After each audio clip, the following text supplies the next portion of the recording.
Assalamualaikum, selamat pagi kepada semua penonton Malaysia. Hari ini bertemu lagi kita hari ini 2 Mac 2021. Hari ini hari Selasa. Apa khabar anda semua? Diharapkan sihat. Amin, insya-Allah. Cuaca panas sekarang? Panas.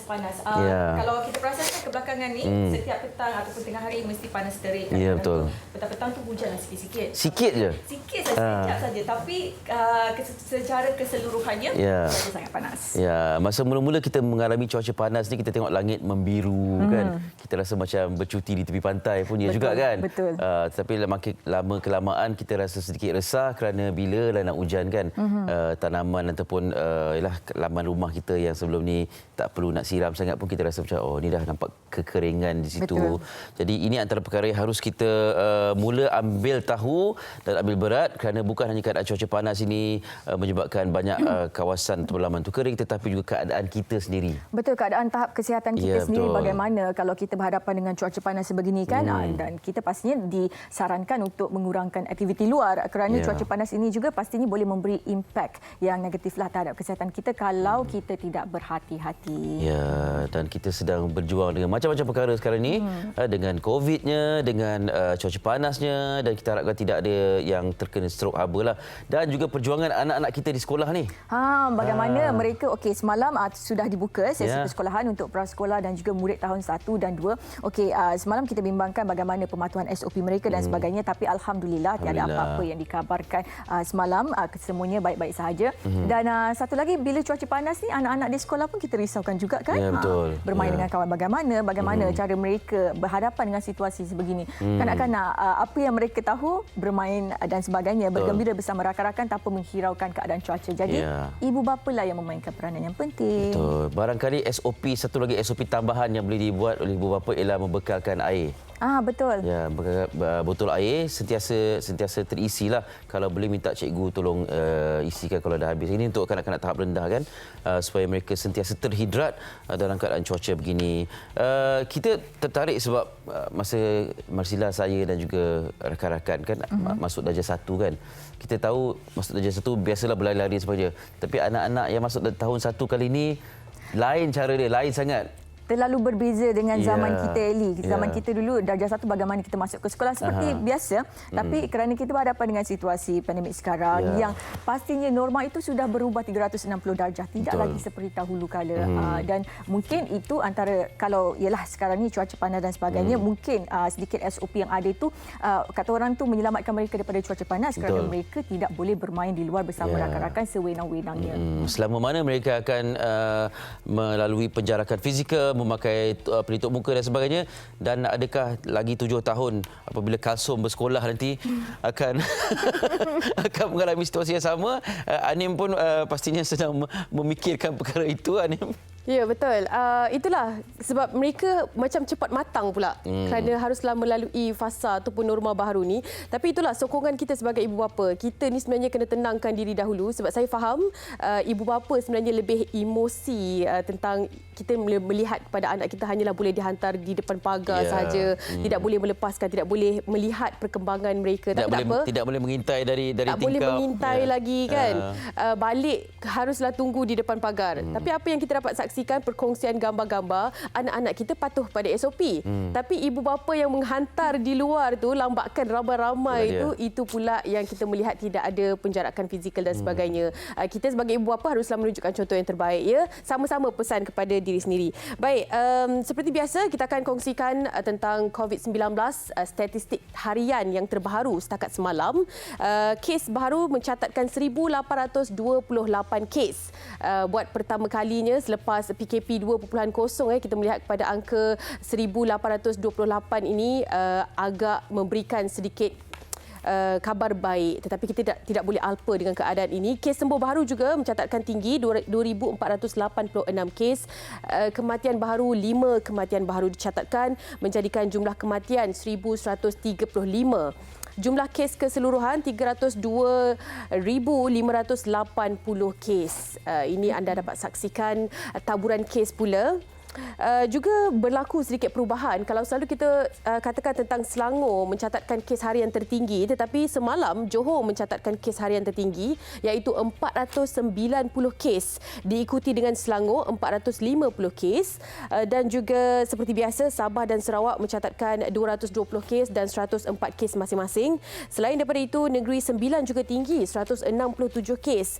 Yang lain mencatatkan hanya 2 angka dan 1 angka. Perlis masih lagi yang terendah iaitu 1 kes.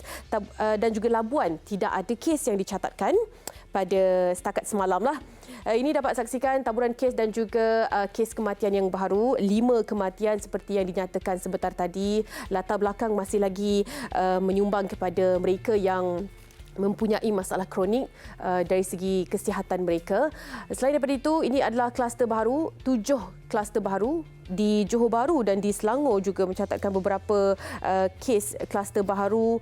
Jalan Wawasan 12 di Johor, Jalan Melati di Selangor, dan anda dapat saksikan jumlah saringan ratusan juga jumlah saringan yang dilakukan di Kelantan juga. Bukit Marak, 1 kluster baru dicatatkan, mencatatkan jumlah saringan dia 310 kes yang disaring untuk kluster baru ini. Berhati-hati, walaupun kita mencatatkan semakin lama semakin kita lihat kurang dari segi jumlah kes COVID-19 yang positif, tetapi kita masih lagi belum menang dalam peperangan bersama dengan COVID-19 ini. Harapkan yang terbaik. Dalam masa yang sama, hari ini juga kita akan bincangkan tentang stroke haba, keadaan di mana kesihatan kita juga perlu jaga.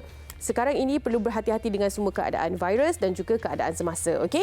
Nanti kita akan kongsikan lebih lanjut lagi tentang apa yang kita perlu tahu, persiapan diri kita dari segi untuk memastikan kesihatan kita berada pada tahap yang baik sekali. Cuma sekarang ini saya nak kongsikan kepada anda semua penonton Malaysia, hari ini kita mendapat perkabaran kurang enak semalam. Muhammad Saifuddin Muhammaddin, arwahnya telah pun meninggalkan kita. Beliau merupakan bekas kaki tangan unit sukan TV3. Kalau mereka yang mengenali juga, saya juga pernah bekerja dengan arwahnya pada satu ketika dahulu di unit sukan. Ini adalah satu pemergian yang cukup terkesan pada kami dalam kalangan yang cukup rapat dengan arwahnya. Semalam jam 11.10 malam, kita mendapat berita daripada keluarga arwahnya tentang pemergian selepas kejadian di mana kedua-dua kaki arwahnya dipotong pada bulan Disember yang lalu. Jadi kita harapkan yang terbaik. Kini apa yang perkabaran terkini yang kita dapat, 8.30 pagi nanti akan berlakunya pengurusan jenazah di Johor Bahru. Jadi dengan itu sama-sama kita sedekahkan Al-Fatihah.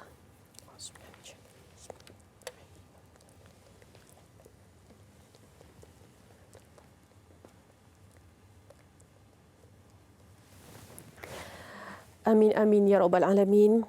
Salam takziah kita ucapkan kepada keluarga arwah Muhammad Saifuddin bin Muhammaddin. Kita harapkan yang terbaik dan pastinya kepada anda yang ingin mengetahui perkabaran yang terkini boleh dapatkan bersama dengan ahli keluarga, insya-Allah. Baik, sekarang ini kita mendengar satu demi satu pemergian kawan-kawan dan sebagainya. Kita harapkan agar ini kita jadikan sebagai salah satu perkara untuk kita mensyukuri apa yang ada, insya-Allah. Okey, jadi perkongsian seterusnya ni kita serahkan kepada Elie Iskandar dan Marsila untuk akhbar harian, insya-Allah. Okey, terima kasih Anim. Bila kehilangan rakan-rakan teman-teman ni membuatkan kita satu, kita mengingatkan kenangan kita bersama dengan beliau, ya. Terutamanya arwah Allahyarham Dino ni pernah juga bekerja bersama-sama dengan saya masa awal-awal dulu, masa praktikal. Tapi dia seorang yang sangat baik hati, dan itu antara kenangan yang kita akan terus bawa bersama-sama. Kita akan semat yang masih hidup ni, hargai kehidupan, hargai kesihatan. Okey. Baik, kita akan berkongsi apa yang termuat di Dadah Khabar. Ada 2 surat khabar dengan Marsila. Okey.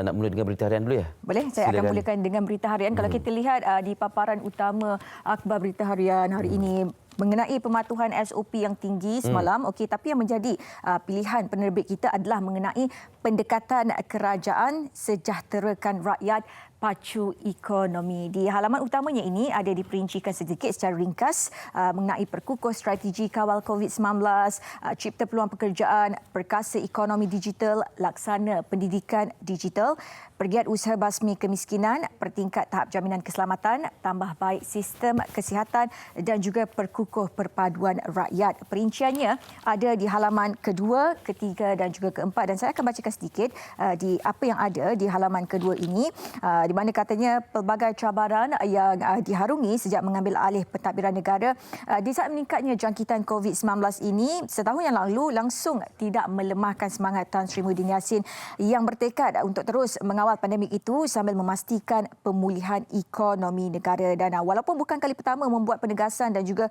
mengulangi tekad itu, Perdana Menteri menjelaskan situasi pandemik yang melanda sejak setahun lalu adalah perkara baru yang tidak pernah dialami negara selama ini, tetapi perjalanan masa mengajar kerajaan lebih bersedia mengharungi cabaran mendatang. Dan walaupun aktiviti ekonomi nanti akan terus dibuka, kawalan pergerakan masih diperlukan termasuk kawalan sempadan antarabangsa, pergerakan rentas negeri dan aktiviti sosial serta perniagaan di mana penjarakan fizikal tidak dapat diamalkan. Kan kita melihat walaupun berdepan dengan situasi pandemik sebegini dan baguslah ekonomi sudah kembali dibuka dan sebagainya, ini membantu kepada mereka yang mungkin sebelum ini tersepit dengan situasi semasa. Betul. Perencanaan kerajaan yang cukup tersusun dalam suasana yang cukup mencabar. Okey, dan pada masa yang sama pastinya kita semua telah pun mendengar amanat Yang Amat Perdana Menteri semalam. Jadi kita nak mendapatkan sedikit ulasan daripada penganalisis ekonomi sendiri. Kami nak kongsikan kepada anda ini apa yang diulas oleh Dr. Muhammad Afzal Nizam Abdul Rashid. Mari kita saksikan. Amanat Perdana Menteri jelas menunjukkan bahawa pihak kerajaan selamanya komited untuk memastikan kegiatan ekonomi dapat diteruskan dengan baik, yang mana seperti yang kita maklum program pemvaksinan telah pun dijalankan dan ini seharusnya memungkinkan proses pembukaan ekonomi untuk terus berlaku dengan lebih baik lagi.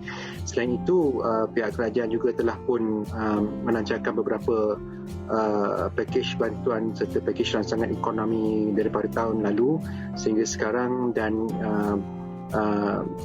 pihak kerajaan juga sentiasa bersedia untuk menambah beberapa sekiranya perlu untuk memastikan pertumbuhan ekonomi dapat dikekalkan dengan baik pada tahun ini. Seperti yang kita maklum, suasana ekonomi buat masa ini sebenarnya masih lagi mencabar. Walau bagaimanapun situasi ekonomi global jelas menunjukkan bahawa terdapatnya tanda-tanda pemulihan yang seharusnya dapat membantu memacu pertumbuhan ekonomi negara pada tahun 2021 dan seterusnya.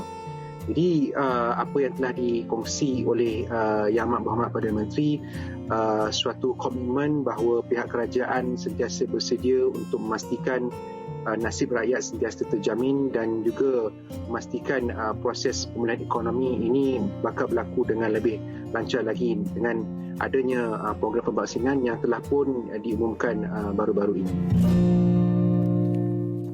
Baik, semoga terus prihatin dan semoga kita sejahtera hendaknya.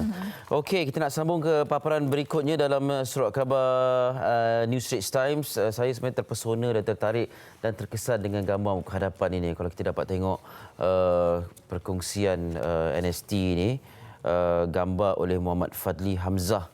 Ini dia, cukup bermakna sekali. First class kids, years 1 and 2 pupils as well as preschoolers defy conventional wisdom by sticking to SOPs on the first day of school. Siapa-siapa yang tengok ni, kalau boleh, kalau kenal siapa individu yang menghantar anaknya dengan ciuman di kepala ni sebelum melepaskan ke sekolah, bolehlah bagi tahu siapa orangnya ya. Dan tuan punya badan ini dapatlah mengabadikan surat khabar ini di rumah. Betul. Kan sangat-sangat menarik. Okey, muka surat ya? Memori. Sangat-sangat memorable.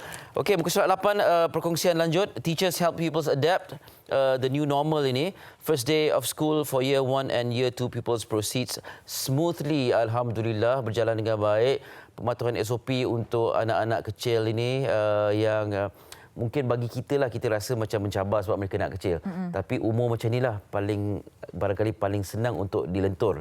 Orang kata melentur buluh biarlah dari rebung. Jadi rebung inilah usia macam inilah untuk melentur dan untuk memastikan SOP itu dapat dipatuhi. As pupils return to school. After nearly 4 months, teachers ensured their charges adapted to the new normal to minimize COVID-19 infections. From helping sanitize their schools and ensuring physical distancing among pupils, teachers ensured that they will the return of preschoolers as well as Year 1 and Year 2 pupils proceeded smoothly. Bukan itu saja SOP yang dipastikan oleh guru ni dilaksanakan dalam kalangan anak-anak murid ni, tetapi juga yang kita dapat dengar ialah kehadiran tu lebih 90% di beberapa tempat sekolah. Maknanya betul-betul anak-anak ni tak sabar nak pergi sekolah. Kan, walaupun kena pakai pelitup muka dan sebagainya, mereka seronok ke sekolah, alhamdulillah. Okey, dan muka surat 9 ada gambar perkongsian gambar-gambar menarik ini. Gambar pertama ni Cikgu Zuraini showing pupils how to wash their hands in compliance with the standard operating procedures SOP. Ni di sekolah Jalan 4 Bandar Baru Bangi. Kemudian nombor 2 ni a teacher taking pupils temperature. Ambil suhu ni dah benda dah biasa kita kan. Di sekolah pun sama juga. Kemudian gambar yang ketiga ni comel. Year 1 pupils following the SOP by wearing face mask at SJKC Kai Chi, Gambut Kuala Lumpur. Kemudian gambar keempat ni gambar biasalah hari pertama persekolahan. Tapi kali ini lain sikit sebab anak tu pakai face shield. Kan, a mother comforting her Year 1 child at SK Jalan 4 Bandar Baru Bangi. Dan ni pun gambar biasa tapi di jarak jauh sikitlah kali ini. Betul. Kan, a pair of parents watching their child from outside the school gates of SJKC Kai Chi Gambut Kuala Lumpur. Kalau sebelum ni boleh mengintai-intai melalui tingkap, sekarang ni di luar kawasan sekolah. Seperti Anim sebut tadi, kita harap ibu bapa mematuhi SOP juga kan. Betul. Janganlah kita harapkan anak kita nak patuh SOP, kita sendiri kena ingat. Ya, betul. Jadikan tauladan dan contoh kepada anak-anak. Ya. Okey, itu di NST seterusnya. Di harian Metro, ini mengenai bayaran 16K sekepala untuk diseludup ke Malaysia. 100 helah polos. Dan ini mengenai kegiatan penyeludupan migran yang tetap aktif sekalipun negara menutup pintu sempadan dan juga menjaga perairan negara dengan ketat melalui op benteng sejak PKP tahun lalu. Dan ini terbukti apabila setiap hari ada sahaja migran yang ditahan. Mereka ni licik tahu sebenarnya. Mereka menggunakan 100 muslihat untuk menceroboh kerana habuan sindiket ini cukup lumayan, Eli. Sebab semakin ketat kawalan sempadan itu, semakin mahal harga untuk seorang migran itu. Ini yang menjadi kerisauan kita walaupun sekarang kan kita berdepan dengan situasi pandemik. Bukan setakat sahaja kita perlu mengekang kehadiran mereka, para migran ini, tetapi juga kita risaukan dengan penularan COVID-19 dengan kehadiran mereka kan. Ya, dan dari perspektif mereka juga ni, mereka ni ada bergolok gadai. Betul. Ya, untuk keluar daripada kancah kemiskinan untuk mencari tempat bekerja. Jadi mereka sanggup membayar dengan harga yang mahal. Betul, dan sedikit pula mengambil kesempatan atas kesempitan yang dialami oleh migran itu. Maka terjadilah perkara sebegini dan kita harapkan perkara ini tidak terus-terusan berlaku. Tindakan yang sangat ketat perlu diambil untuk mengatasi masalah kemasukan parti ke dalam Malaysia kan. Dan itu dia antara perkongsian yang ada di halaman kedua dan ketiga di Harian Metro. Anda boleh dapatkan Harian Metro dan juga akhbar-akhbar lain untuk pelbagai perincian hari ini. Dan seterusnya Eli, kita akan bersama dengan Anim untuk perkongsian mengenai vaksin COVID-19. Tapi sebelum tu, okey, kalau kita bercakap pasal vaksin COVID-19, hari itu Eli ada tanya pada saya, dah daftar ke belum untuk vaksin? Saya dah daftar. Okey, dah jadi dapat dengan maklumat bangganya cakaplah dah daftar dah. Tak sabar nak tunggu giliran. Jangan potong queue. Jangan potong queue, itu yang paling penting bertanggungjawab. Ya, okey. Kita nak terus memahami tentang program imunisasi yang bermula ini secara gerakan besar-besaran ni. Anim dah bersedia bersama tetamunya. Silakan Anim. Baik, terima kasih Eli dan juga Marsila. Itulah potong queue ni satu isu juga. Pastinya kita tak nak pengagihan ataupun pembahagian vaksin ini disalahgunakan dan sebagainya. Kita nak memastikan kesihatan masyarakat yang memastikan imuniti kelompok juga dapat dilaksanakan dengan baik sekali. Okey, program imunisasi telah pun bermula seperti mana yang kita tahu. Fasa pertama untuk golongan yang tersebut yang telah pun dinyatakan hampir 500,000 yang akan mendapat suntikan untuk vaksin yang pertama ini, stage ataupun fasa yang pertama, Pfizer-BioNTech. Kita ingin mengetahui bagaimana prosedur yang seterusnya dan apakah status terkini dari sudut penyimpanan dan juga pengagihan yang seterusnya akan dilakukan. Jadi untuk itu kita bersama dengan Puan Sofhatun Nur Nur Subhi, pegawai farmasi, Bahagian Amalan dan Perkembangan Farmasi Kementerian Kesihatan Malaysia. Assalamualaikum Puan Sof. Assalamualaikum. Sihatlah ya? Sihat, Alhamdulillah. Terima kasih bersama dengan kami di MHI. Hari ini nak berkongsi dengan kita tentang status terkini lah, boleh dikatakan tentang program imunisasi yang telah pun bermula. Mungkin sedikit secara ringkasnya boleh dikongsikan bagaimana status terkini, perkembangan yang perlu kita tahu. Silakan. Okey, baik. Kementerian Kesihatan Malaysia, kita telah membuat satu perancangan yang rapilah dan holistik mengenai program vaksinasi ini yang mana telah pun diperjelaskan melalui program imunisasi COVID-19 kebangsaan yang kita tahu telah pun dilancarkan oleh Yang Berhormat Perdana Menteri kita. Baik. Dan program imunisasi ini adalah di bawah Jawatan Kuasa Khas Jaminan Akses Bekalan Vaksin COVID-19 iaitu JKJAF. Jadi secara berperingkat kita tahu pemberian vaksin ini pengagihannya adalah sebanyak 3 fasa. Seperti yang Anim sebut tadi, fasa pertama melibatkan golongan petugas barisan hadapan seramai 500,000 orang yang kita anggarkan terlibat dalam fasa pertama ini, maksudnya daripada peringkat perkhidmatan, essential service dan juga pertahanan kerajaan dan juga swasta. Dan seterusnya fasa kedua melibatkan mereka daripada golongan warga emas, orang kelainan upaya, mereka yang daripada individu yang berisiko tinggi dan juga yang mengidap penyakit kronik seperti diabetes contohnya. Dan fasa ketiga barulah mereka yang telah mendaftar tadi ni. So kalau Anim dah daftar? Dah daftar dah? Okey, bagus. Pendaftaran itu bermula bila kita dah daftar. Mungkin ada yang masih lagi keliru tentang bagaimana mereka nak klasifikasikan kita sebagai golongan sekian, sekian dan sekian. Adakah itu segalanya kerana data yang dimuat naik dalam aplikasi MySejahtera? Sebab dalam fasa ketiga ini, golongan yang dah berdaftar itu individu dewasa berusia 18 tahun ke atas. Kita akan beri keutamaan kepada mereka yang berada di zon merah dulu. Kemudian disusuli dengan mereka di zon hijau, kuning, kemudian zon hijau lah. Jadi tempoh pelaksanaan imunisasi ini bergantung kepada ketersediaan vaksin yang akan kita terima dalam negara lah. Jadi sebagai yang kita tahu yang Anim sebut tadi pun vaksin Comirnaty keluaran syarikat Pfizer tu adalah vaksin yang terlibat untuk fasa pertama kita ini. Vaksin ini yang pentingnya dari segi penyimpanan dia, suhu dia penting. Sebab kalau kita tahu dia telah pun berdaftar dah berdaftar secara bersyaratlah bersama dengan pihak berkuasa kawalan dadah kita PPKD. Jadi bila suhu penyimpanan ini amat kritikal, so pengurusan itu adalah penting. So saya nak kongsikan dengan penonton MHI hari ini daripada segi suhunya, jangka hayat vaksin ini adalah selama 6 bulan. Kalau kita simpan pada suhu negatif 70 yang semua orang sedia maklum ini, dalam suhu negatif 90 hingga negatif 60 darjah Celsius, ia boleh bertahan selama 6 bulan. Once dah dibawa kepada suhu 2 hingga 8 darjah Celsius dalam suhu peti sejuk macam tu, dia akan menjadi tempoh jangka hayatnya adalah sebanyak 120 jam sahaja. Kira-kira 5 hari macam tu. Dan kemudian pada suhu room temperature dalam 30 darjah Celsius, ianya hanyalah 2 jam sahaja. Jadi sebab tu kita tekankan pengurusan vaksin ini dari segi suhu ini, yang mana kita nak fokuskan utamanya adalah pada pengurusan penyeragaman amalan pengurusan vaksin ini. Baik, kita faham yang pastinya dari sudut penyimpanan telah pun diaturkan strategi maupun cara yang paling tepat dan baik sekali oleh pihak Kementerian Kesihatan Malaysia. Cuma kalaulah mungkin terjadi kecemasan dari sudut putusnya bekalan elektrik, contohlah kita pastikan kesiapsiagaannya telah pun dilakukan dengan baik sekali. Cuma kadang-kadang ada kontingensi ataupun perkara-perkara yang berlaku di luar jangkaan seperti mana yang disebutkan tadi. Apakah mungkin ada perancangan yang lain dari sudut untuk memastikan keadaan vaksin itu masih lagi terkawal? Dari segi ini kita ada sediakan satu pelan kontingensi lah, yang mana kita di setiap peringkat pengurusan kita telah ada rancang dengan rapi pelan kontingensi, iaitu pelan tindakan luar jangka macam Ani sebut tadi. Kalau berlakunya gangguan bekalan elektrik atau kerosakan pada peti sejuk atau any circumstances yang menyebabkan perlunya kita ada langkah yang perlu diambil dengan kadar segera supaya kualiti vaksin itu terjamin. Jadi pengurusan vaksin itu tadi, pertamanya kita nak tekankan dari sini adalah pengurusan amalan penyeragaman. Penyeragaman itu adalah mengikut standard piawaian global dan juga nasional. Seterusnya sebab kita nak pastikan vaksin ini terus kekal selamat, berkualiti dan berkesan daripada peringkat penerimaan, pengagihan dan seterusnya direct kepada populasi yang kita nak sasarkan itu.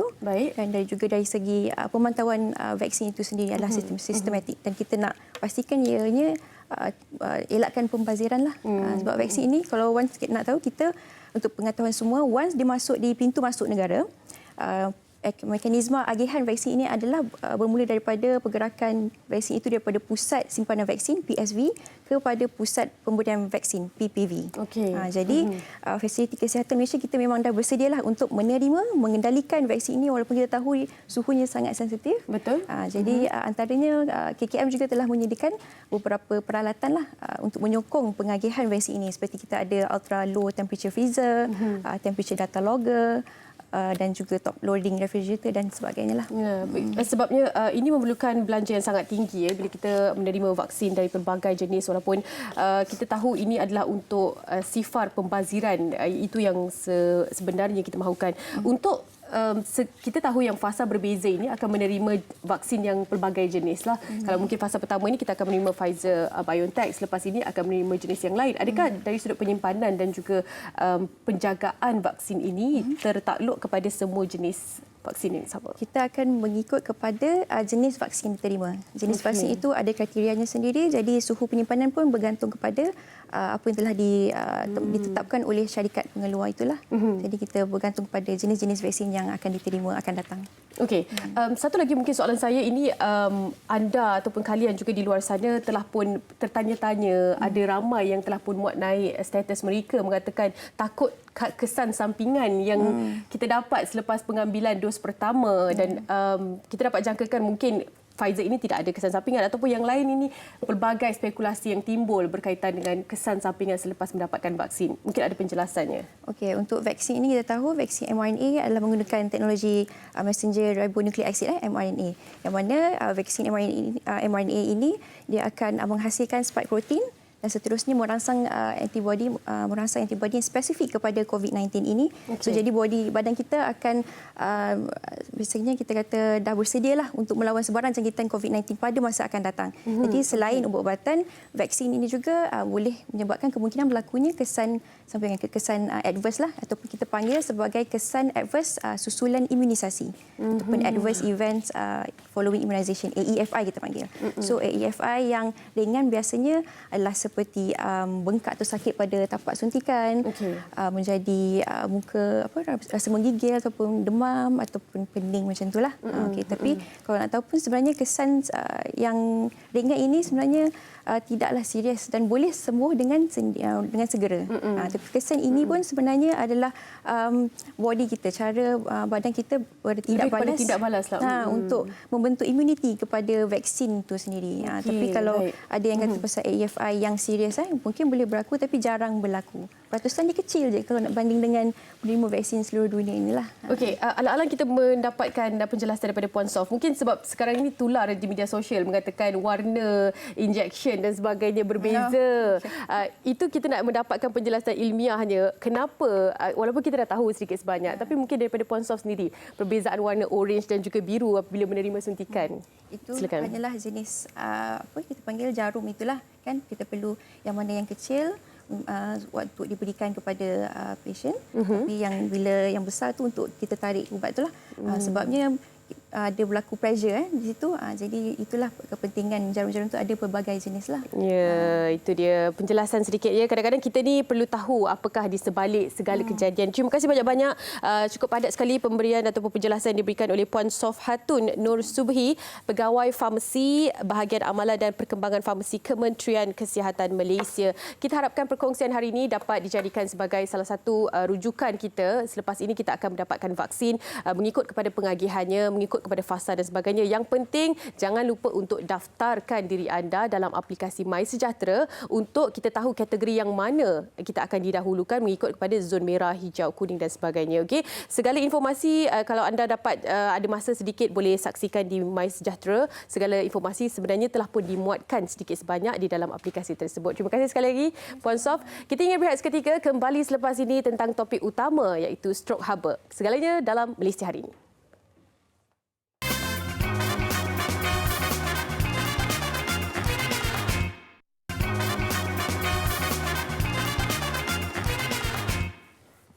Kembali bersama kami di Malaysia hari ini. Terima kasih kerana masih lagi setia bersama kami. Baik Anim, seperti yang kita kabarkan di awal siaran tadi kan, kebelakangan ni cuaca panas dan juga semalam sebanyak 10 kawasan di Semenanjung Malaysia direkodkan gelombang haba kuning ataupun berjaga-jaga. Ini sesuatu perkara yang agak membimbangkan jugalah. Betul-betul. Dan sekarang ini bila kita melihat kepada nombor ataupun darjah Celsius ni, kita cukup khawatir kerana beberapa peringkat melibatkan 38 ke atas itu akan menjadikan suatu keadaan yang boleh menyebabkan faktor kesihatan dan sebagainya. Itulah strok haba itu antara yang boleh berlaku. Lebih-lebih lagi mereka yang mempunyai penyakit yang kronik ataupun penyakit-penyakit lain lebih lagi terkesan dengan keadaan, lebih berisiko mendapatkan strok haba. Jadi berjaga-jaga itu adalah key point-nya yang sangat penting sekali untuk kita jaga kesihatan kita. Jadi ingin mendapatkan perkembangan terkini cuaca sebab dikabarkan kita berada pada fasa terakhir monsun timur laut di mana taburan hujan itu berada pada paras yang cukup rendah. Jadi sedikit-sedikit saja hujan di beberapa kawasan, tetapi yang kebanyakannya adalah mengalami cuaca yang amat panas. Untuk mendapatkan maklumat terperinci mengenai cuaca panas kering yang melanda Malaysia ketika ini, kita akan bersama dengan Ketua Pengarah Jabatan Meteorologi Malaysia, Met Malaysia, iaitu Encik Jailan Simon. Assalamualaikum. Waalaikumsalam warahmatullahi wabarakatuh. Okey, Encik Jailan, kita faham dengan situasi melihatkan keadaan cuaca sekarang ni kan. Mungkin Encik Jailan boleh terangkan kepada kita semua apa perkara yang menyebabkan cuaca panas ini berlaku? Okey, yang pertama sekali sebab tiupan arah angin tu ya. Pada masa ini hujung monsun timur laut ni kita menerima angin yang melalui kawasan yang kering lah ya, di Indo-China dan terus ke arah negara kita. Jadi negeri-negeri di utara Semenanjung terutamanya akan mengalami keadaan yang lebih kering dan mengalami tempoh yang agak lama tak ada hujan lah. Jadi ini menyebabkan cuaca tu jadi panas. Pada masa yang sama, ini dari segi klimatologinya ya, di sebelah utara ataupun di sebelah barat Thailand tu biasanya pada masa ini berlaku tekanan tinggi yang menyebabkan tiadanya awan dan sebagainya. Jadi ini menyebabkan antara faktor-faktor yang menyebabkan keadaan kering dan panas ini lah. Kalau ikutkan ramalan daripada Met Malaysia sendiri, Encik Jailan, bagaimana agaknya cuaca panas ini dijangka akan berlaku sehingga satu tarikh yang mungkin boleh dikongsikan? Okey, untuk jumlah hujan yang kurang ni ya, biasanya dia akan berakhir apabila intermonsun ataupun musim peralihan monsun bermula kita pertengahan bulan Mac. Walau bagaimanapun, keadaan cuaca panas ni biasanya akan mula berkurangan cuma dalam pertengahan bulan April. Dan selepas pertengahan bulan April tu, insyaAllah keadaan panas ni akan berkurangan. Walau bagaimanapun, hujan akan mula turun lebih banyak menjelang pertengahan Mac. Jadi suhu purata ataupun mungkin keadaan cuaca ataupun suhu yang paling maksimum lah ni kalau musim-musim panas macam ni, Encik Jailan? Okey, kalau tahun-tahun lepas je, kita boleh mencapai sehingga 39 degree Celsius. Dan dalam keadaan El Nino yang kuat, biasanya kita boleh mencapai sampai 40 degree Celsius. Tetapi tahun ni kita tidak menjangkakan tu terlalu panas begitu sebab tahun ni adalah tahun La Nina. Dan kita jangka dalam 37 lebih, terutamanya di utara Semenanjung. Bagi negeri-negeri di pantai barat dan selatan ni, biasanya sekali-sekala boleh capai 37, tapi jarang sekali lah biasanya, kecuali kalau keadaan tempoh hujan yang tidak turun ni berpanjangan. Tapi untuk tahun ni sebenarnya kita bernasib baik ya, sebab ada La Nina yang sederhana. Jadi berbanding dengan tahun lepas, kalau kita tengok suhu bulan Februari ya, sebenarnya tahun ni cuma 36.8 degree Celsius berbanding 38.4 tahun lepas. Jadi lebih kurang 2 degree berbeza dengan tahun lepas. So tahun ni sebenarnya alhamdulillah lebih baiklah berbanding tahun lepas. Okey, baik. Encik Jailan, pastinya ada risiko setiap kali musim panas ni berlaku dan sebagainya. Kalau Encik Jailan boleh kongsikan sedikit kepada kami. Okey.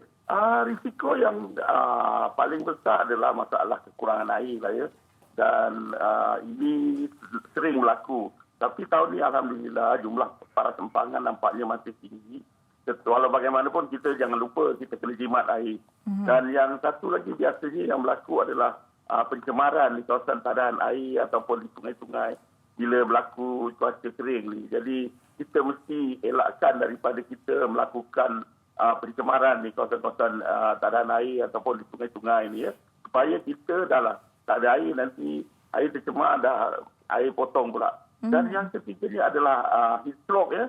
Heat stroke ataupun cuaca panas ni boleh menyebabkan kita heat stroke. Jadi kita berhati-hatilah supaya kita tidak melakukan aktiviti dalam keadaan cuaca yang panas, dan sentiasa bawa air kalau kita perlu juga berada di kawasan yang panas. Itu antara perkara yang boleh berlaku. Satu lagi yang penting adalah kebakaran ya. Kebakaran ni memang banyak berlaku dan mula sekarang ni, dan banyak kebakaran terbuka ni disebabkan puntung rokok ataupun kita membakar secara terbuka ya. Dan bila tak terkawal ini akan menyebabkan keadaan berjerebu. Jadi kita boleh elakkanlah kalau boleh lokal ataupun jerebu tempatan ni. Baik, saya kira itu salah satu daripada nasihat yang paling berguna untuk kita dalam berhadapan dengan situasi cuaca panas ini. Terima kasih banyak-banyak Encik Jailan Simon kerana sudi meluangkan masa bersama kami di Malaysia hari ini. Sama. Okey, baik, itu dia tadi Encik Jailan Simon, Ketua Pengarah Jabatan Meteorologi Malaysia, Met Malaysia, yang berkongsi kepada kita mengenai keadaan cuaca sekarang dan sebagainya. Jadi penting untuk kita tahu mengenai perubahan cuaca di sekitar kita, dan juga kalau kita boleh dapatkan maklumat cuaca, kita boleh pergi saja ke laman web dan juga media sosial Met Malaysia untuk mendapatkan maklumat yang terperinci mengenai cuaca yang melanda. Antara risiko ataupun sebabnya keadaan yang berlaku disebabkan cuaca panas ini seperti yang disebutkan tadi, dan satu lagi adalah kebakaran. Kebakaran di mana terbuka kawasan ladang ataupun hutan itu berpotensi untuk berlakunya kebakaran secara terbuka. Kita tak nak jadi orang yang menyumbang kepada keadaan itu berlaku. Cuma sebelum kita nak kongsikan daripada, kita nak mendapatkan sedikit penjelasan daripada pihak bomba, kita nak anda saksikan terlebih dahulu. Ini sedikit yang dapat kita rangkumkan secara keseluruhan apa yang berlaku dan tindakan selebriti Zarina Zainuddin memadam kebakaran di belakang rumahnya. Sementara menunggu panggilan bomba dan sebagainya, ini adalah tindakan yang dilakukan. Ayo sama-sama kita saksikan.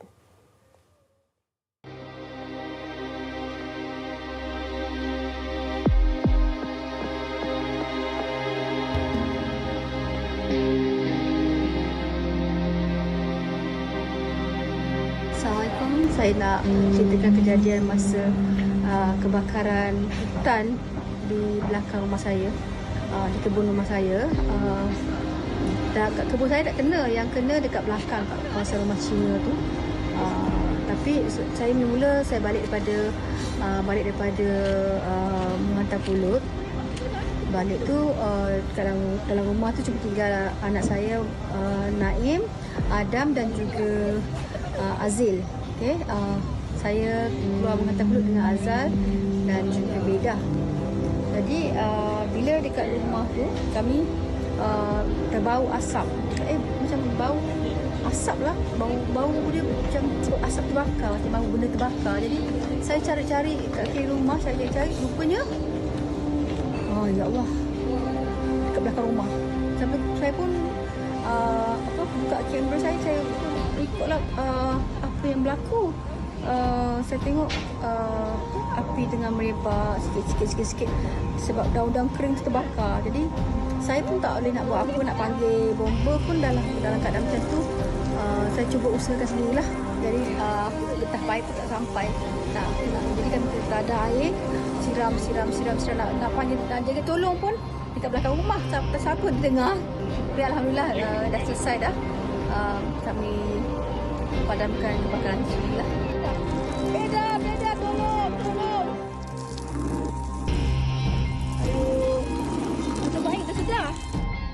Terima kasih kepada semua yang prihatin.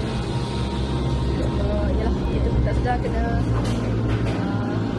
ada tanah-tanah terbuka ni, kawasan-kawasan yang terbuka ni memang senang terjadi dalam keadaan kita yang kemarau sekarang ni.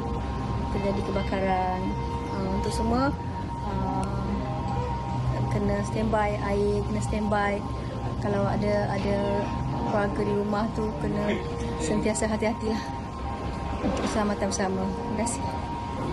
Baik, itu kejadian yang berlaku di kawasan belakang rumah selebriti Zarina Zainuddin dan itu adalah tindakan panik lah kan. Dalam keadaan itu semestinya kalau kita berada di tempat beliau juga kita merasakan panik dan itu yang terbaik adalah tindakan yang boleh dilakukan untuk tidak menyebabkan api merebak dan sebagainya, kebakaran itu merebak di kawasan rumahnya dan sebagainya kan. Dan paling penting kalau kita berhadapan dengan situasi ini, walaupun kita panik, bagaimana kita mengawal situasi ketika itu dan paling penting jangan lupa untuk menghubungi pihak berkuasa. Betul. Kita tak nak kebakaran itu menjadi semakin besarlah. Betul. Dan sambil kita nak menunggu kan ketibaan bomba dan sebagainya, pastinya ada langkah awal. Langkah awal, langkah keselamatan yang boleh kita ambil dan perlulah dilakukan dengan betul. Jadi untuk itu kita ingin mendapatkan sedikit penjelasan daripada Tuan Nur Azam Khamis, Pengarah Jabatan Bomba dan Penyelamat Negeri Selangor yang kini berada bersama dengan kita di talian panggilan video. Assalamualaikum Tuan. Waalaikumsalam warahmatullahi wabarakatuh. Apa khabar Tuan? Sihat? Alhamdulillah sihat. Alhamdulillah. Tuan, terima kasih bersama dengan kami di MHI. Sedikit penjelasan Tuan berkaitan dengan keadaan semasa sekarang ini. Kita tahu yang risiko untuk berlakunya kebakaran secara terbuka ini semakin lama semakin membimbangkan apabila keadaan cuaca yang begitu panas dan kering. Sedikit perkongsian mungkin bagaimana langkah yang terbaik sekali, sebab tadi kita dah tunjukkan video berkaitan dengan tindakan selebriti kita Zarina Zainuddin memadam kebakaran, tetapi daripada pihak Tuan sendiri, apakah langkah awal yang terbaik yang boleh kita lakukan sementara menunggu ketibaan pihak bomba? Silakan Tuan. Okey, terima kasih pada pengacara.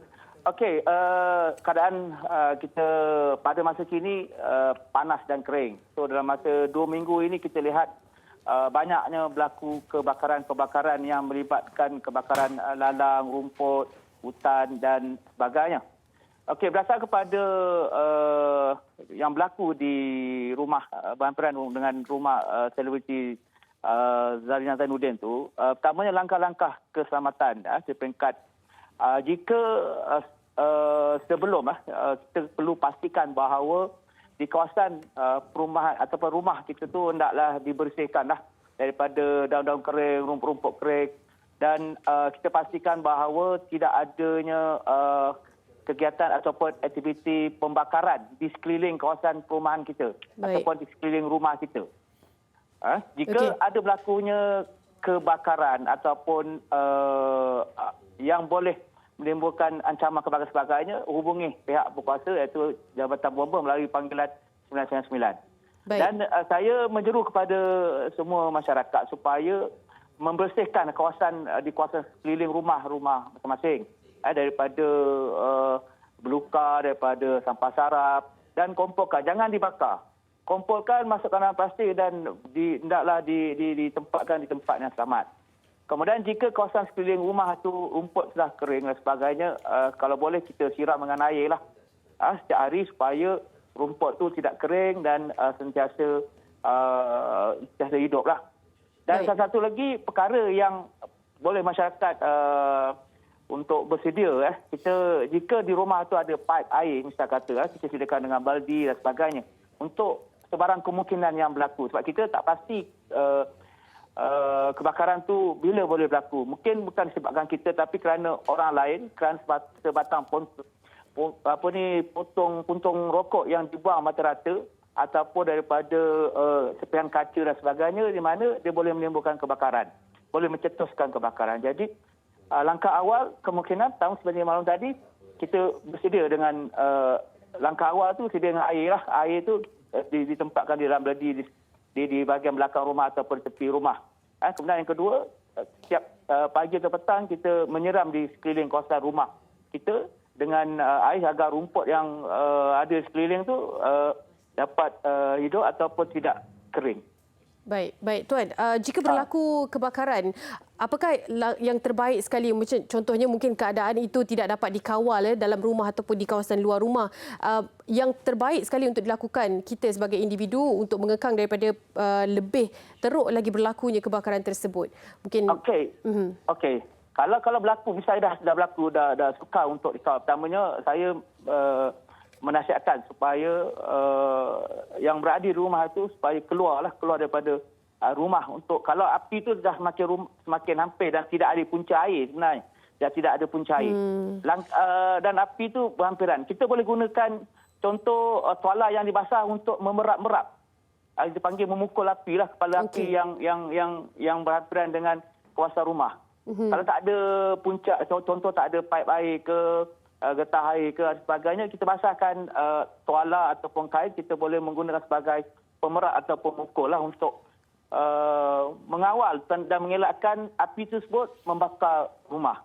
Dan pada masa sama hubungi pasukan keselamatan lah, seperti di talian 99 iaitu bomba, ataupun dan pada masa sama juga jika ada penghuni yang lain yang di dalam rumah itu, kanak-kanak ke bayi ke orang tua ke sebagainya, kalau boleh dikeluarkan daripada rumah tersebut dan ditempatkan di kawasan yang selamat lah, supaya untuk mengelakkan daripada lebih buruk lagi berlaku.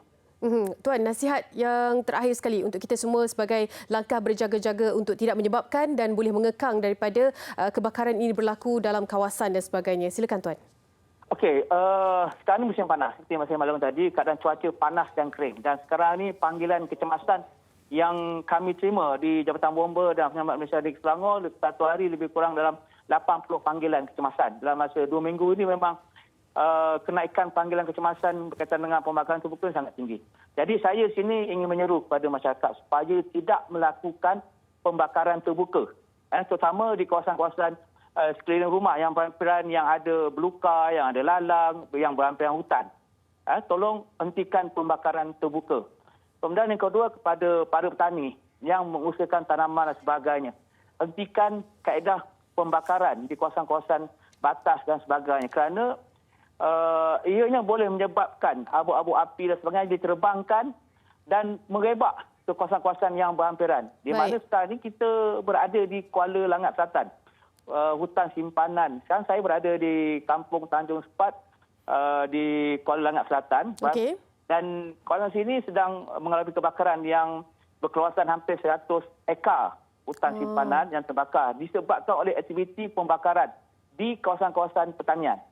Jadi saya ingin menasihat kepada masyarakat yang berada di luar sana supaya hentikan pembakaran terbuka. Kemudian yang kedua, kepada yang suka merokok ni, yang sambil buat kenderaan dia merokok, buat motor dia merokok, buat kereta dia merokok, hentikan pembuangan rontok rokok tu ke tepi jalan dan sebagainya. Kawasan belukar, kerana kemungkinan puntung rokok itu boleh menjadi sebagai punca kebakaran di kawasan belukar ataupun di kawasan yang berhampiran dengan jalan raya. Baik Tuan. Baik, terima kasih banyak-banyak Tuan. Dan juga terima kasih kita ucapkan atas tugas yang cukup mulia ini dilakukan oleh pihak Tuan dan juga tim Tuan sendiri. Terima kasih. Assalamualaikum.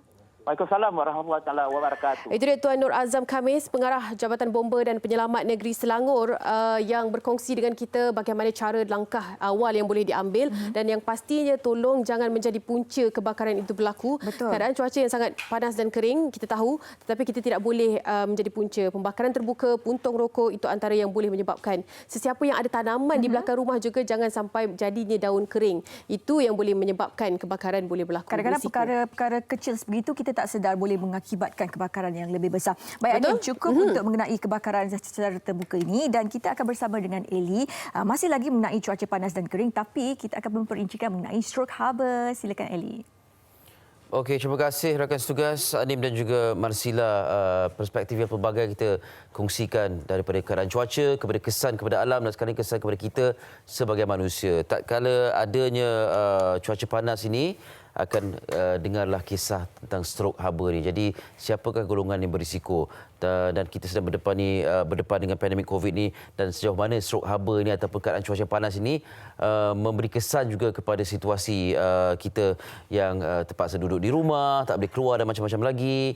Dan kita nak fahami lebih lanjut, saya bersama dengan Dr. Hasnita Hassan, pakar perunding perubatan kecemasan Jabatan Kecemasan dan Trauma Hospital Kuala Lumpur. Assalamualaikum Doktor. Waalaikumsalam warahmatullahi wabarakatuh. Apa khabar? Alhamdulillah. Terima kasih sudi bersama kami dan terima kasih menjadi frontliner yang menjaga kami semua. Ya, menjaga kita semua. Okey, inilah kita dalam berjuang dengan COVID-19 dari masa ke masa ada juga cabaran-cabaran lain yang terkini ialah keadaan cuaca panas dan boleh menyebabkan stroke harbor. Sebagai permulaan, stroke harbor itu doktor nak perjelaskan sekalian. Okey, terima kasih Eli. Stroke harbor ni actually dalam bahasa Melayunya, dalam Englishnya lah heat stroke. Okay, is actually dia sebenarnya adalah spektrum from the mildest yang paling lemah dan to the worst. Heat stroke yang kita cakap sekarang ni adalah yang paling is the worst. Yang paling lemah adalah seperti heat edema, bengkak-bengkak kaki biasa, heat cramps, kram-kram kan, and then heat syncope, heat exhaustion, and then baru dah kita heat stroke. So it's a continuum lah. The worst is the heat stroke. Heat stroke ni adalah bila suhu badan kita mencapai lebih daripada 40 degree Celsius dengan altered mental status. Maksudnya kita macam dah it's not us anymore. So then kita boleh kata this is heat stroke lah. Alright. So itulah permulaannya. Then this heat stroke ni dia boleh disebabkan oleh dua faktor. Satu faktor intrinsic and the other one is extrinsic. Extrinsic ni adalah seperti cahaya pula suhu. Suhu yang tinggi macam sekarang ni lah. Intrinsic ni adalah aktiviti yang kita buat. Exercise and all that. That's why bila kita running atau buat aktiviti lasak waktu malam pun kita still boleh terdedah kepada heat stroke. Ya, bermakna heat stroke ini bukan ketika cuaca panas saja. Ketika cuaca biasa pun kita boleh kena stroke haba ini. Okey, itu faktor intrinsik lah dari dalam, dan juga sekarang ini kita lebih menjurus kepada faktor luaran ni kan. Keadaan cuaca yang menentu. Okey, bila disebutkan keadaan cuaca luaran ni, pihak Meteorologi Malaysia menyatakan ada fasa-fasa tertentu, kuning, jingga dan merah sebagainya.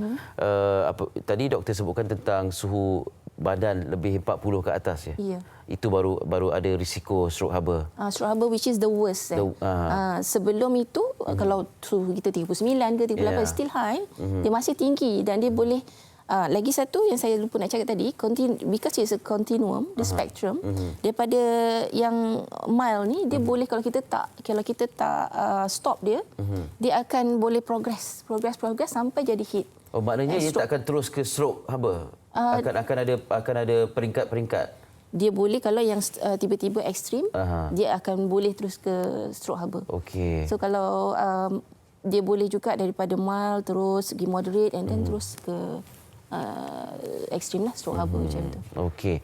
Dan tadi doktor sebutkan bila kita gejalanya ialah kita nampak orang tu macam bukan diri dia. Dia sedar, tetapi ataupun macam mana keadaan? Adakah dia pengsan ke, pitam ke? Okey. Bila seorang tu dapat stroke haba, dia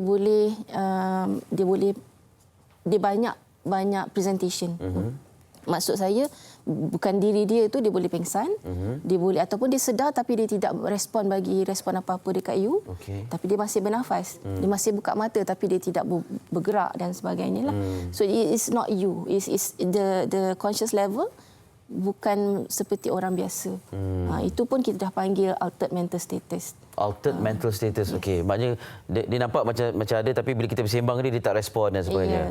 Okey, baik. Ini antara perkara-perkara harus kita ketahui bila tengok kawan-kawan kita dan sebagainya kan. Okey doktor, golongan yang berisiko ni. Ada golongan tertentu ke? Okey, golongan berisiko satu adalah extreme ages. Less than 4 years old, more than 65 years old, or more than 50 years old, tu dah boleh katalah.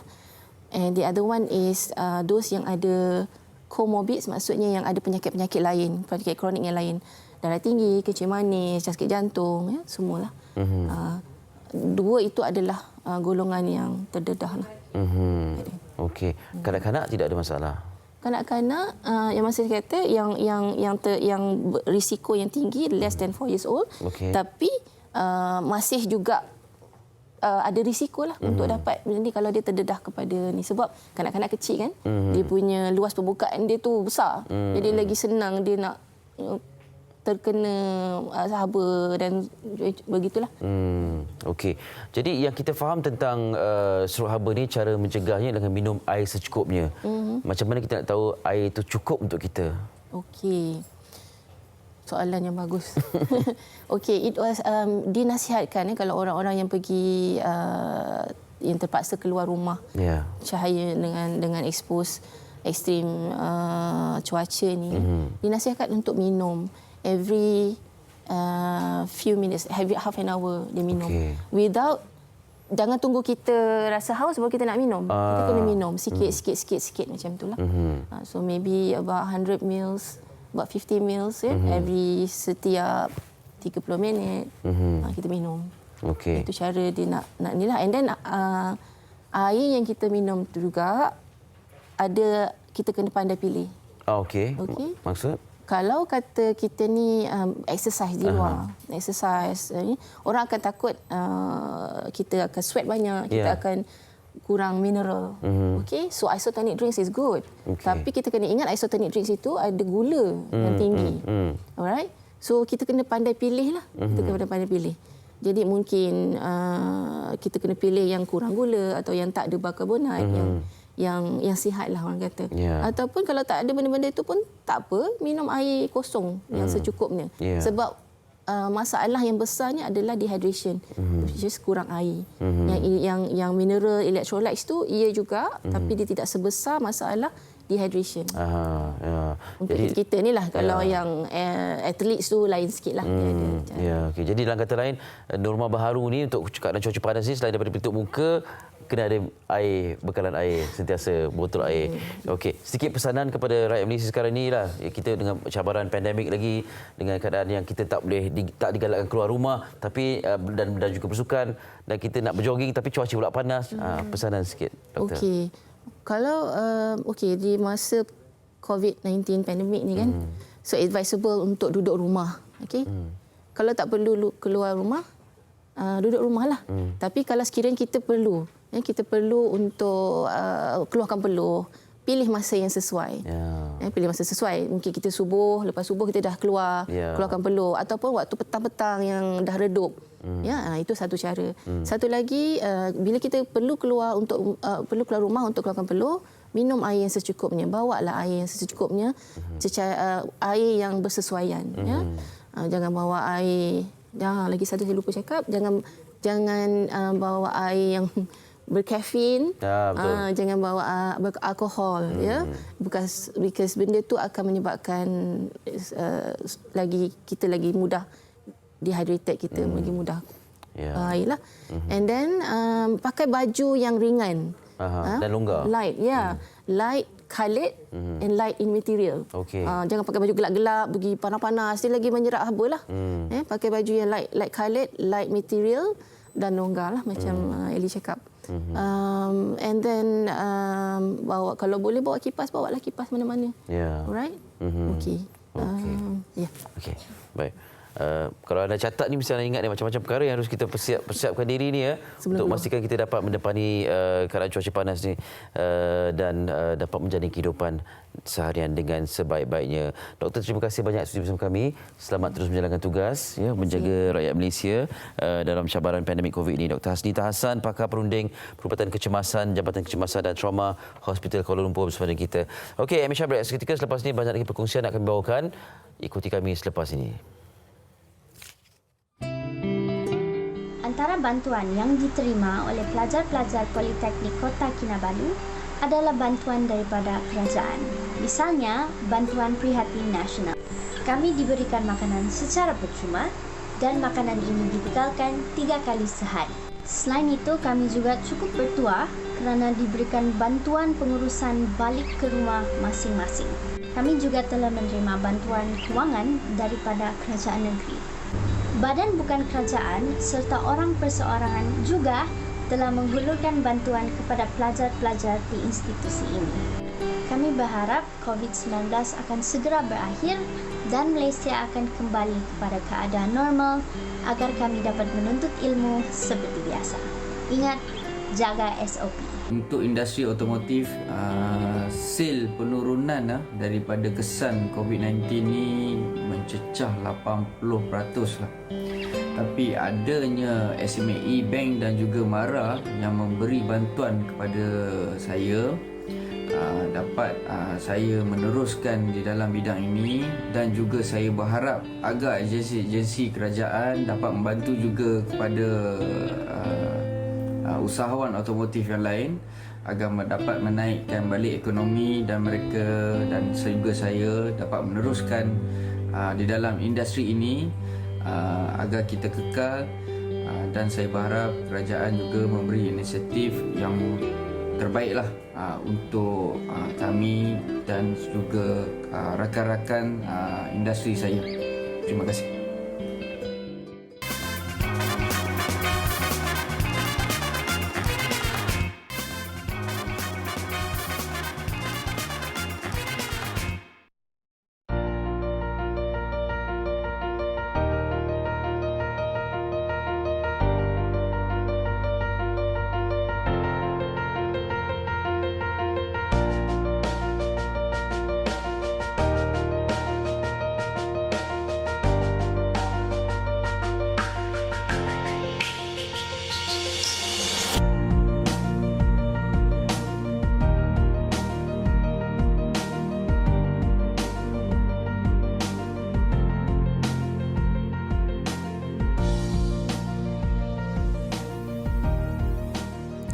Anda masih lagi bersama kami di Malaysia hari ini. Baik, mendapatkan produk penjagaan kecantikan itu mudah, tetapi untuk mendapatkan produk kecantikan yang selamat untuk digunakan dan pastinya mengandungi bahan-bahan semula jadi itu adalah sesuatu perkara yang perlu kita titik beratkan kerana ini adalah penjagaan kecantikan.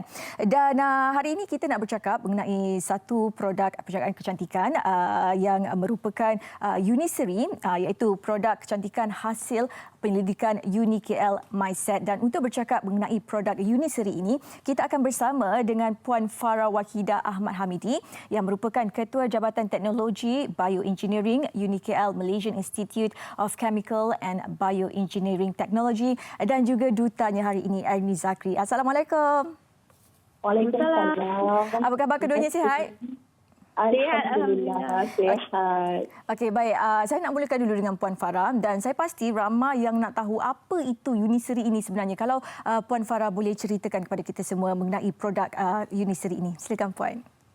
Okey, baik. Terima kasih. Uniseri ini sebenarnya adalah rangkaian produk kecantikan seperti yang Mas telah sebutkan tadi. Ia adalah hasil penyelidikan daripada kami, para penyelidik di UniKL MySet. Produk Uniseri ini yang apa yang saya boleh katakan ia diperbuat daripada bahan semula jadi yang mana ia selamat dan telah didaftarkan di bawah bahagian regulatory farmasi negara. So untuk the first phase ni kami mengeluarkan dua produk iaitu apa yang dipanggil sebagai Blue Telang Rejuvenate Serum yang saya tunjuk di sini dan juga ada satu lagi kita ada Blue Telang for Refining CC Cream. Okay? Di mana kami menggunakan Blue Telang sebagai bahan utama untuk produk ini. Dan produk ini kami telah lancarkan secara rasmi pada satu Februari yang lalu di mana kami telah melantik Cik Ernie Zakri sebagai duta kami. Okey, baik. Mungkin Puan boleh ceritakan dari mana terhasilnya idea untuk menghasilkan produk yang menggunakan bunga telang sebagai sumber utamanya ni?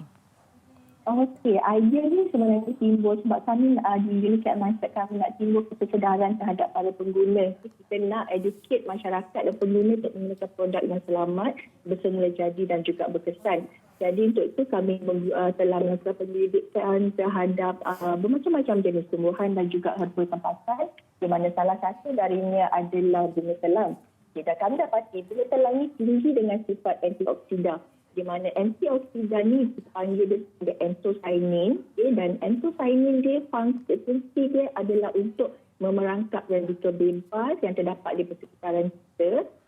Kenapa kita nak perangkap ni? Sebab radikal bebas ni dia akan merosakkan kulit, terutamanya kulit wajah. So bila kita being exposed terhadap radikal bebas ni, kita akan mengalami tanda-tanda penuaan seperti jeragat, kulit kusam, kulit kering dan juga kedutan. Baik, Ernie, saya pasti sebelum Ernie bersetuju untuk menjadi duta Uniseri ini, Ernie sendiri dah menggunakan produk daripada Uniseri ini. Jadi mungkin Ernie boleh kongsikan pandangan Ernie, bagaimana feedback Ernie setelah Ernie menggunakan produk daripada Uniseri? Okey, sebelum saya ditawarkan secara official menjadi duta produk Uniseri, saya beritahu kepada pihak Uniseri saya nak mencuba dan mereka provide saya dalam beberapa botol masa tu.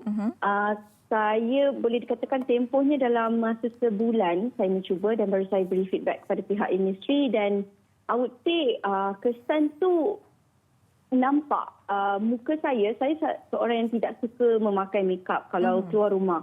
Jadi saya suka skin saya nampak healthy sebabnya saya dah selalu bermakeup kan. Jadi bila saya pakai, masalah saya yang paling utama adalah kulit parut. parut jerawat. Sebabnya especially bila sekarang ni COVID, kita kena selalu pakai mask dan saya sangat sensitif di bawah dagu. Dan bila selalu ada jerawat dan kadang-kadang parut jerawat tu yang meninggalkan kesan. Dan bila saya pakai produk Unisri, I would say serum ni adalah satu serum yang serapan dia cepat.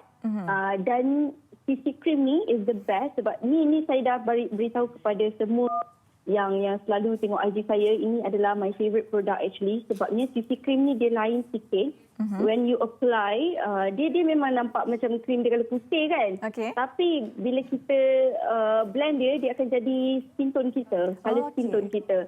So dia act as a, I would say kalau sebelum keluar rumah tu ini apply ni kira macam ala-ala ini concealer lah. So dia akan cover all my parut jerawat and alhamdulillah lah, thank you so much actually kepada Unisri. I finally found something yang dulu saya berasa sedikit skeptical lah terhadap produk-produk kan. Susah nak percaya but alhamdulillah this one is, saya selalu cakap, slowly but surely. Yeah. Okey, menarik sekali. Mungkin orang yang mengalami masalah kulit-kulit wajah boleh menggunakan produk Unisri. Baik, Puan Farah, tadi Puan Farah katakan bahawa antara produk yang terkandung dalam Unisri ini adalah bunga telang. Jadi selain daripada bunga telang, mungkin secara ringkasnya ada produk bahan-bahan lain yang terkandung dalam produk ini. Ya, betul. Selain daripada bunga telang tu, kami tambahkan juga lagi beberapa ekstrak daripada tumbuhan. Antaranya adalah cucumber extract. Lepas tu kita ada add some aloe vera, grapeseed, sakura, arbutin dan juga hyaluronic acid. Dan yang boleh saya katakan, semua ini adalah ekstrak semula juga daripada tumbuhan. Dan juga pengguna tak perlu risau sebab ianya adalah selamat, dia berkesan dan yang pentingnya dia tak akan merosakkan kulit wajah. Okay? So, bila kita gunakan produk ni, macam yang Amy cakap tadi tu, dia tak bagi kesan negatif, dia tak akan buat pemelipasan kulit ke macam mana tu. Tapi apa yang pengguna akan dapat adalah kulit wajah tu tak lagi nampak kusam dan dia akan slowly menjadi glowing lah. Itu yang paling penting sekali. Baik, Ernie, saya pasti ramai yang sedang menonton ni nak tahu bagaimana caranya untuk kita dapatkan produk Unisri ini, di mana boleh dibeli dan sebagainya, dan juga paling penting sekali harganya berapa? Okey, harga yang paling best sebab sekarang ni kita tengah buat harga pengenalan. Since Unisri adalah produk yang baru, jadi kita tengah buat harga pengenalan untuk semua orang cuba khasiat dia. Dan harga untuk serum ni berharga RM55 sahaja. Selalu kan serum mahal kan? Betul. Jadi korang kena dapatkan dulu RM55 harga serum dan juga CC cream dengan harga RM50. So kepada semua yang nak dapatkan, boleh juga dapat sebab kita dah ada ejen-ejen di seluruh Malaysia.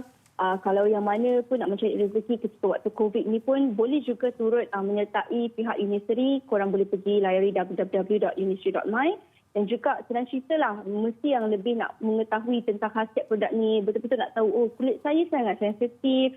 Jadi saya sarankan korang boleh terus saja pergi ke Instagram unisri.my untuk bertanya lebih lanjut. Secara khusus tentang keadaan skin anda dan pihak Unisri of course akan menjawab dengan lebih lanjut lah.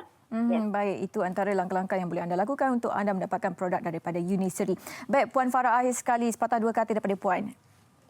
Okey, terima kasih. Sebenarnya saya nak ucapkan terima kasih kerana menjemput saya dari MySet untuk bercerita sedikit tentang produk ini. So, apa yang saya boleh katakan adalah produk ini sesuai digunakan oleh segenap lapisan umur bermula daripada remaja hinggalah dewasa. So, terima kasih sekali lagi untuk peluang ini. Okey, baik. Ernie, boleh bagaimana? Sama juga seperti saya, thank you so much MSI dan juga pihak Unisri kerana mempercayai Ernie untuk mencuba produk Unisri. Kepada semua korang dekat luar sana yang ada skin problem, yang mungkin tak ada skin problem tetapi nak lebih glowing dan healthy, korang kena try dulu dengan harga pengenalan, tak rugi because produk ini saya garanti tidak ada bahan-bahan yang akan merosakkan kulit. Ini semua natural ingredient dan seperti mana yang saya selalu ulang, slowly but surely, kesan kita harus bersabar dengan skin kita dan harus cuba produk yang natural kerana ia akan memberi kesan yang berpanjangan, bukan saja kesan seawal sehari dua hari. Jadi kepada korang semua, please try this and kalau nak tahu lebih lanjut macam biasa, go to their IG unisri.my.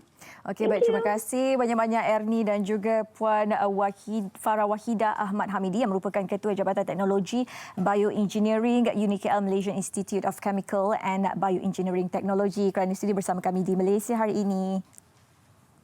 Okey, baik, itu dia tadi kan mengenai produk Unisri ini. Apa yang penting sekali untuk kita sebenarnya mendapatkan produk yang menggunakan ramuan semula jadi dan pastinya diyakini selamat. Jadilah pengguna yang bijak. Dan kita nak berehat seketika dan kembali nanti kita akan bersama dengan Kodi yang juga merupakan bekas peserta lagu Cinta Kita musim kedua. Pastikan anda terus bersama kami di Malaysia Hari Ini. Alhamdulillah, saya ingin mengucapkan terima kasih kepada pihak kerajaan kerana telah memberi bantuan kepada seluruh rakyat Malaysia. Contohnya BPR yang telah banyak memberi, seperti yang kita tahu, banyak memberi kesan kepada rakyat-rakyat Malaysia di musim pandemik ini kerana kebanyakan daripada kita kekurangan pekerjaan ataupun kekurangan duit untuk survive. So dengan inisiatif yang dikeluarkan oleh pihak kerajaan ini, banyak memberi bantuan kepada kami. So pada harapan saya agar musim-musim yang akan datang nanti, masa yang akan datang, akan mengeluarkan lebih banyak bantuan agar dapat memberi bantuan kepada kami semua, seluruh rakyat Malaysia. Antara bantuan kerajaan yang diberikan kepada rakyat sepanjang pandemik ini dari tahun 2020, yang pertamanya adalah bantuan prihatin nasional secara berperingkat. Ianya sangat membantu rakyatlah yang kehilangan punca pendapatan sepanjang pandemik ini untuk meneruskan hidup. Seterusnya, penangguhan bayaran balik PTPTN selama 3 bulan. Ianya sangat membantu para pelajar masa mencari pekerjaan ataupun peserta pekerjaan untuk be ready membayar PTPTN pada masa hadapan. Jadi harapan saya untuk Malaysia adalah menambah peluang pekerjaan kalau boleh. Lebih-lebih lagi kepada warga yang lebih-lebih lagi oleh IT. Kerana untuk Encik IT kita dah ada sistem seperti e-dagang, jadi hanya perlu dipertingkatkan lagi. Harapan daripada warga Politeknik Kota Kinabalu, semoga semua warga pendidik terus cekal dan tabah menepani cabaran mendidik dalam norma baharu. Semoga Malaysia bebas daripada pandemik COVID-19. Terima kasih frontliners. Kita jaga kita.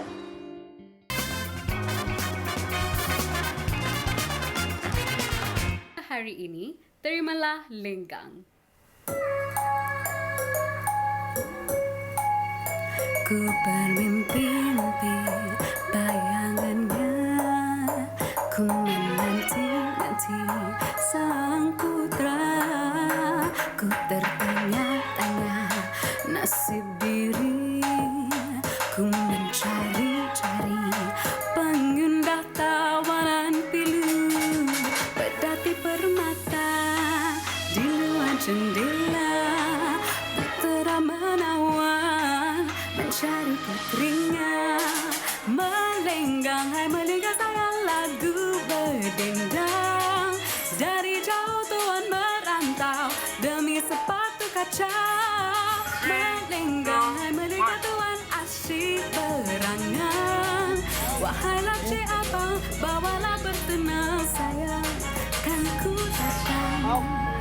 Dah berhari-hari kau mencari, ku berdoa-doa kau kemari, ku tersenyum-senyum melihatmu, kau memanggil-manggil, ku turun untuk bertemu, pedati permata di luar jendela, putera menawan mencari putrinya, melenggang hai melingkar sayang lagu berdendang, dari jauh tuan merantau demi sepatu kaca, melenggang hai melingkar tuan asyik berangan, wahai lakcik abang bawalah bertenang sayang, kan ku datang, kan ku datang, melengganglah sayang.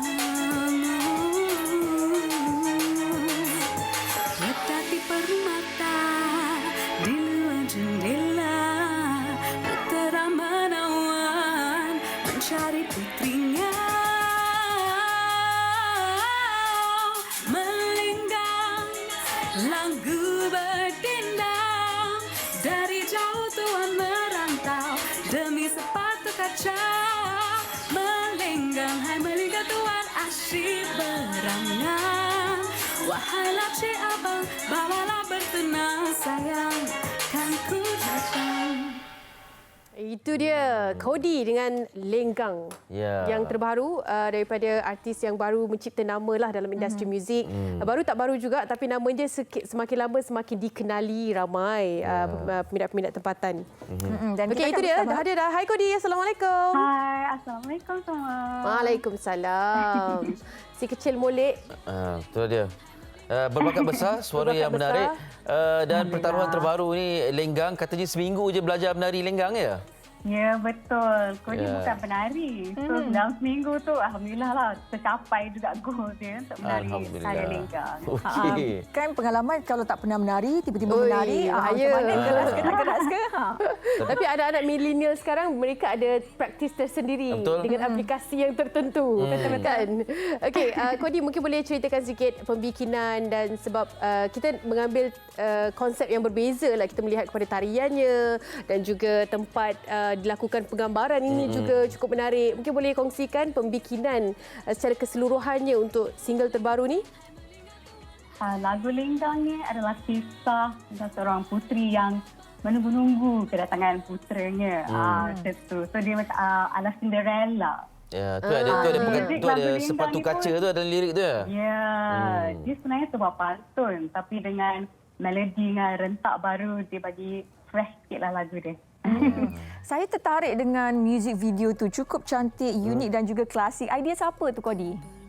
Idea Kodi and the team. Memang kita nak bawa konsep Cinderella tapi kita bagi twist sikit lah. Puteri ni ada alter ego yang sendiri. Ada yang baik, ada yang nakal sikit. Cinderella Melayu. Ya, betul. Ke Cinderella Jawa ni sebab tarian Lenggang ni. Ni tarian-tarian istana di keraton semua ni kan? Betul. Okey. Koreografer saya pun banyak mix lah.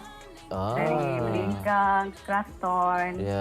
Kat mana penggambaran ni berlaku? Dia macam susah je nak pilih tempat ni yang sesuai dengan tarian macam ni kan? Memang mencabarlah dengan segala situasi. Ada di Bukit Ceraka. Oh, Bukit Ceraka. Oh, ya ke? Ya. Dia kan kalau tempat tu macam biasa pun kalau angle kamera, koreografi ni memang. Dan suntingan akhir tu menjadi betul dengan warnanya. Cuma kita sajalah nak bagi tahu sikit. Kenal kan siapa lelakinya? Adakah anda kenal? Oh, yang kita punya ni ke? Yang selalu serta tu. Ini dia. Din Ishak sajalah sebab ini merupakan stylist kita juga menata rias kami di TV3. Kodi, selepas keluar daripada rancangan reality iaitu Lagu Cinta Kita kan, mungkin semakin lama semakin dikenali lah pembabitan Kodi pun kita lihat semakin lama semakin menghasilkan, memberi ataupun dapat tempat di hati peminat. Sekarang ini mungkin perancangan untuk lebih luaskan lagi industri muzik, pembabitan Kodi sendiri dalam industri muzik, apakah perancangannya? Kodi agak eksperimental lah dalam muzik ni. Kodi tak nak limit myself. So sekarang ni lagu first pop Kodi, pop asli kiranya. Dan insyaAllah dalam masa depan saya akan bawakan genre ballad ke, jazz ke. Suara dia macam dapat bayangkan sedap kalau nyanyi ballad ni. Dia bercakap pun suara dia lunak merdu kan? Itulah dia. Ini antara orang yang bercakap dan menyanyi suara sama lah ni. Betul lah, sama lah macam tu. Okey, maknanya kalau ini kira percaturan untuk membawakan keunikan lah Kodi kan. Tapi kalau ikutkan ada pilihan yang mana lebih cenderung balada ke ataupun yang macam ni ke? Yang kena dengan jiwa. Kena dengan jiwa memang rasa pop lah. Sebab dia macam happy sangat hati dia. Kodi pun orang yang happy go lucky. So sesuai lah sebenarnya. Bukan main lagu-lagu yang melayan perasaan bukan ya? Kadang-kadang boleh juga nak layan perasaan. Sekali-sekali lah. Tak semua setengah penyanyi tu memang dia jenis untuk makanan dia memang macam tu je lah. Okey. Baik, Kodi, Lenggang ni popular dulu dekat aplikasi TikTok kan. Mungkin Kodi ada memang menggunakan media sosial ni sebagai platform dan juga medium untuk Kodi orang kata tu memperkenalkan, mempromosikan lagu Kodi. Bagi saya, melodi Lenggang, especially chorus dia, memang terus melekat lah. Dan kami telah buat koreografi untuk Lenggang. Dan ada Lenggang Dance Challenge. So dari aplikasi TikTok, kita dapat buatlah challenge tu semua. Kodi berumur 19 tahun ya Kodi? Ya, saya. Betul, tahun ni lah. Tahun 2021 ni 19 ya?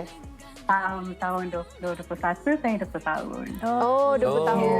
Muda lagi. Tapi sebab kita kenal Kodi tu lepas masuk rancangan reality TV tau. Ada mungkin peminat yang dah ikuti pada awal-awal pembabitan Kodi tu mungkin dah kenal sebelum tu lah.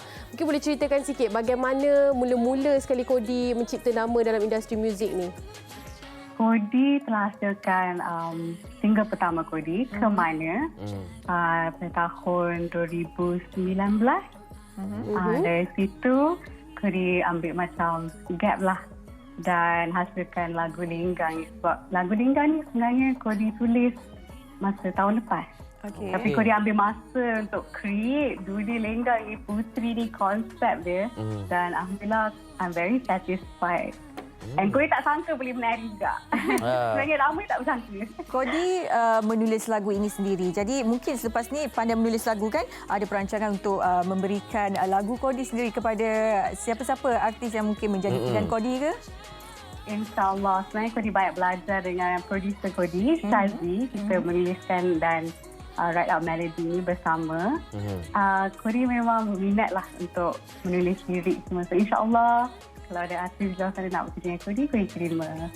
Mana tahu kan lepas ni mewarisi legasi Hel Husaini dan sebagainya kan. Betul. Yang naik terus jadi komposer. Okey, soalan terakhir kita ni. Bila sebut nama Kodi ni, di kepala kita membayangkan ada beberapa Kodi dalam industri seni ni. Betul. Dia cuma beza ada H je kan. Itu Kodi nama Kodi ke? Nama sendiri ke macam mana? Boleh setuju. Sebenarnya ramai yang ingat Kodi ni lelaki. So bila Kodi perempuan dia terkejut. Nama sebenar saya Kodijah. Tapi sejak baby lagi, family saya pun nak panggil Kodi. Maknanya bukan curi nama orang lain. Memang nama dia sendiri. Memang nama saya. Tapi Khadijah tu sedap nama tu. Betul. Seorang lagi yang nama Khadijah, suara sedap pun dia Jamos. Betul. Dia ambil yang belakang, Dija. Ini Kodi. Baguslah. Okey, Kodi, terima kasih. Semoga berjaya. Teruskan usaha anda dalam industri muzik, insya-Allah. Terima kasih semua. Okey, jaga diri. Okey, itu dia tadi kan Kodi. Lagu Lenggang. Pertaruhan terbarunya. Saya teringatlah lebih kurang hampir 20 tahun lepas ada Asmara Dana kan. Okey. Dan lagu tu akan dia, kan? terus ni kan. Sekarang ni dia ada macam challenger barulah barangkali kan. Betul. Dan esoknya menarik. Esoknya menarik kita kongsikan mengenai sepak mula Liga M. Betul, yang akan bermula pada 5 Mac nanti. Tarikh yang ditunggu-tunggu oleh peminat bola sepak tanah air ini. Betul, jersey pun dah mula laku dah. Betul, dah tak mula jumpa laku. dah ni. Nak juga beli. Tak jumpa. Jersey Terengganu baru tu. Dah habislah kalau yang baru. Okey, jumpa esok ya. Kalau peminat-peminat bola sepak, jangan lupa ikuti kami di Malaysia Hari Ini. Esok kita akan bawakan tentang topik ini. Ya. Tengok Didik TV. Tengok Didik TV, jangan lupa. Assalamualaikum. Bye.